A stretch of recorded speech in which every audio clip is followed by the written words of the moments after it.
Presidente, as polícias têm o hábito de dar nomes às suas investigações, e aqui no Rio de Janeiro essa investigação sobre o caso Amarildo podia muito bem se chamar investigação Mãe de Ná. Tamanho uso exagerado da bola de cristal nessa investigação. Eu queria fazer uma leitura extraída do perfil do Facebook do Major Edson, o ex-comandante da UPP da Rocinha, em que ele diz o seguinte: em 11 meses de trabalho, foram 14 pistolas apreendidas, 5 revólveres, 32 granadas, 30 explosivos, uma espingarda, 6 fuzis, uma submetralhadora, 68 carregadores, 2.891 munições, 86 pessoas presas com mandado de prisão expedido, 103 presos em flagrante delito por envolvimento no tráfico de drogas, 24 presos por lesão corporal, 54 autuações por envolvimento no jogo do bicho, 1 preso por corrupção ativa, 9.922 trouxinhas de maconha, 2 tabletes de maconha, 68.817 papelotes de cocaína, 3 quilos de pasta base de cocaína, 28 comprimidos de êxtase, 130 pedras de crack, 5 vidros de lança-perfume, 100 litros de cheirinho da Loló, 238 gramas de haxixe e aproximadamente 900 motos apreendidas. Isso tudo durante o seu comando na Rocinha. Talvez por isso ele tenha incomodado algumas pessoas, principalmente aquelas que utilizavam esse tipo de prática, esses tipos de práticas ilegais, para terem o seu faturamento mensal ampliado. E aí, presidente, o Major Edson, juntamente com mais 9 outros policiais militares, são acusados, são responsabilizados pelo caso Amarildo. E a investigação que estava ali dando cabo de tomar conta, de botar ordem, pelo menos, em anos de descaso na Rocinha, em combater o tráfico naquela região, estava sendo feita por um delegado chamado Rochester, que após 9 meses de trabalho, um trabalho sério, transparente, com prestação de contas para os seus superiores hierárquicos, em harmonia com a polícia militar, o que infelizmente é raro no Rio de Janeiro, um trabalho em conjunto de ambas as instituições, que na grande maioria das vezes acabam por competir, o que é ruim. Essa investigação simplesmente é ignorada, assume um outro delegado chamado Orlando Zacconi, uma pessoa que abertamente defende a liberação das drogas. Um delegado vai investigar o tráfico de drogas, ele defende a liberação das drogas, mas tudo bem. E aí, ele, em alguns dias, muda completamente o rumo das investigações, ignora uma série de depoimentos e provas que levavam a crer que o Amarildo era realmente envolvido com o tráfico, que havia sido vítima desses traficantes da Rocinha, porque acreditavam que ele estava levando informações para a polícia.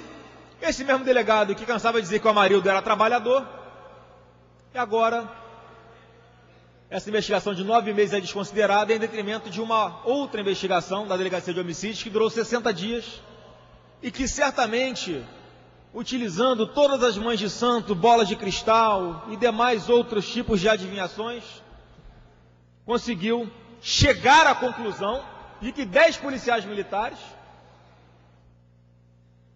torturaram o Amarildo com choques elétricos, saco de plástico na cabeça, sumiram com o corpo dele, pagaram testemunhas.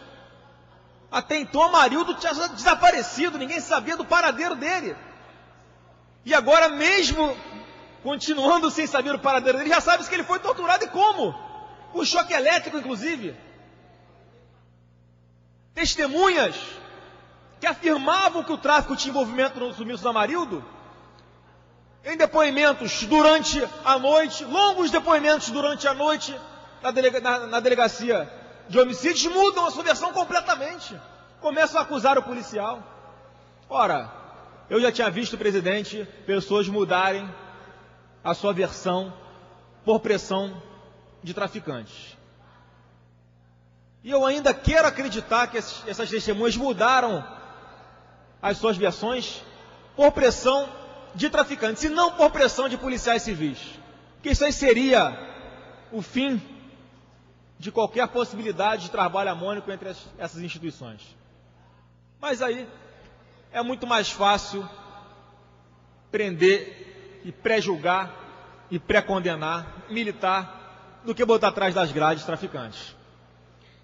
Então, presidente, para fechar essa versão absurda que esse inquérito do delegado Rivaldo Barbosa, da Delegacia de Homicídio, chegou, eles agora até admitem que o Amarildo era ligado ao tráfico, que ele prestava alguns serviços para os traficantes, que ele fazia churrasquinho para traficante, inclusive. Vê-se que não tem limites. Eles mudam em 180 graus a investigação, sem nenhum compromisso. O que antes era bom virou ruim, o que antes era mocinho virou bandido. E, presidente, o absurdo é tão grande, né, e eu trago aqui um exemplo disso, é que a vara criminal que estava responsável por expedir os mandados de prisão dessas investigações que aconteceram na Rocinha, se não me engano, uma juíza, ela pede a prisão de 16 pessoas. Quando no inquérito do delegado Orlando Zacconi, feito após o inquérito promovido pelo delegado Rochester, pedia a prisão de apenas 14 pessoas. Ou seja, a juíza, o judiciário, ainda está se baseando na investigação do delegado Rochester para expedir os mandados de prisão, os mandados de busca e apreensão. E eu pergunto à Polícia Civil, não vai ter nenhuma responsabilização do delegado Zacconi, não? Porque a diferença aqui são de 2 pessoas. E até onde eu saiba, isso é um arquivamento implícito, algo que é punível pela Polícia Civil. Porque um delegado simplesmente não pode tirar quantos nomes quiser da investigação ou incluir novos nomes sem justificar, sem fundamentar. E como é que a juíza ainda se baseia no inquérito promovido pelo delegado Rochester? Será que é porque ele é muito mais completo? Será porque ele é muito mais coerente? Será que é porque ele tem muito mais credibilidade? Tenho certeza que é por causa disso tudo, senhor presidente.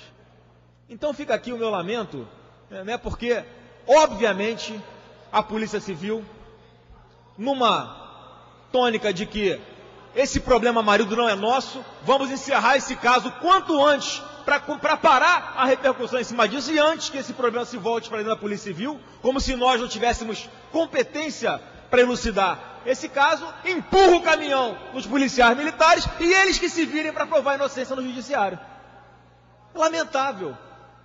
Isso é muito lamentável que esteja acontecendo, e eu tenho a convicção de que o judiciário vai saber reequilibrar essa balança que está sendo covardemente desequilibrada por pessoas que insistem, inclusive, em contaminar as suas investigações com suas ideologias. Obrigado, presidente.